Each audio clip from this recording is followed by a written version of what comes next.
Hello everyone.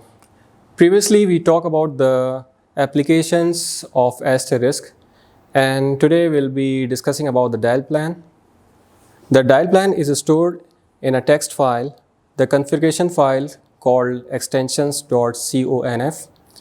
In this file, actions are connected to extensions.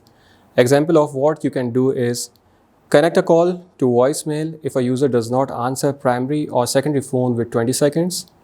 Connect a call to a multi-party conference, transfer call to another Asterisk PBX, block calls from an unidentified or unwanted caller, look up data in a database on a query on the caller's ID, decide which group of agents that should answer the call, create call queues, and let group of agents handle the incoming calls. So I hope I have covered the main features of the dial plan of this Asterisk.